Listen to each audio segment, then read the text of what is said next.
Hey guys, today I'm going to be talking about why I didn't go with Tesla Solar for my home solar system, so if you're interested, stay tuned.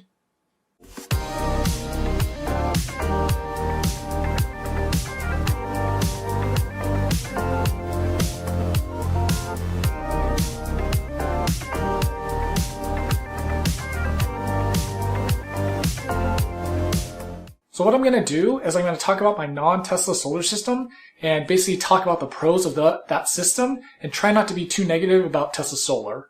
However, I think one big con of going with Tesla Solar is their customer service. So if you have any experience with Tesla, you know that their cars, their customer service is not very good, but their solar is on another level of not very good. Take a look at any forum and you'll see that there are endless bad experiences with Tesla Solar. That said, the local installer I went with was really good. They had great customer service and basically were really fast with answering any questions that I had.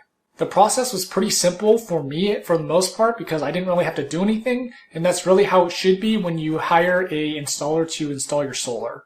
And this is considering that having a solar system at your house is not really the most simple thing. It actually is kind of complicated. You first need to figure out how much energy usage you have at your house so you can size the system the right way. Then you need to actually design the system. Then you need to get a permit from the city. And then you need to actually have the install done. Then you need to get approval from the city. And then you need to get PTO or permission to operate from your utility company. And oh yeah, if you have an HOA, that also adds another wrinkle to the process. Lead time was also great as well. From start to finish, it took about 8 weeks to get the system up. So you're going to be pretty hard pressed to get a solar system installed with PTO from Tesla in that time frame. I also know that if I have questions later after the install or I need something, the company that I went with will be there to help me out. Price. Sometimes you get what you pay for. So with Tesla Solar, you are pretty much guaranteed to have the cheapest price with Tesla. They have really good prices on their solar systems. I actually calced mine. If I were to, use the same dollars per watt as a Tesla system, and it ended up costing me about $3,000 more, but it was totally worth it.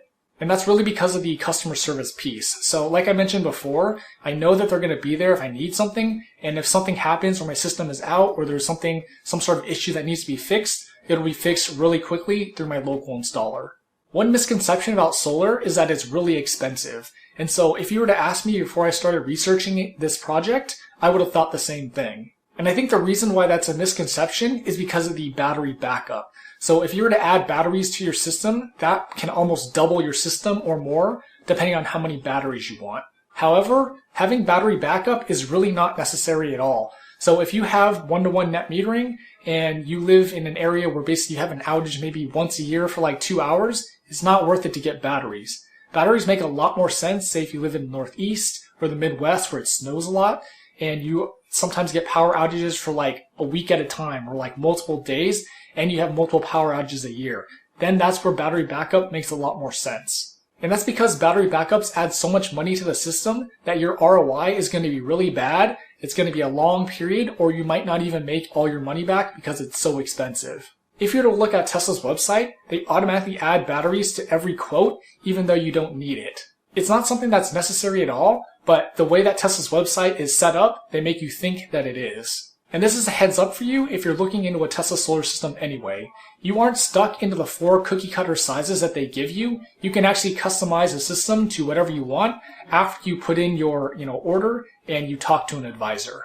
However, I do like my setup, which is Hanwha Q cells, which by the way, Tesla actually used for a really long time before they switched to their own panels. And N-phase microinverters, which are key for me because they give you more flexibility. Using this setup, you can easily add more panels later, and if one panel dies, you'll know immediately because you'll have visibility through the N-phase app to see production on an individual panel level. This is something you don't get with Tesla Solar because their app only shows the entire system on a whole level. It doesn't give you individual panel production numbers. Tesla is supposed to monitor the system and let you know if there's an issue with an individual panel, but can you really trust them to do that when they have so many customers to service? I like knowing that if one panel's out, I'm going to know about it immediately, and also that my whole system isn't going to be dead in the water if one panel dies. At that point, I can call my local installer and get customer service and have it fixed very quickly. Another key piece of the system that I like is that they're using microinverters and not string inverters. This allows you to still generate energy even if one panel is out or if you have shading issues. Tesla really likes using string inverters, which is a cheaper option whether they use the Solar Edge inverter or they actually have their own inverter now. And with a string inverter setup, it really is all or nothing. So if that inverter box dies, your whole system is going to be out for however long it takes to get it fixed.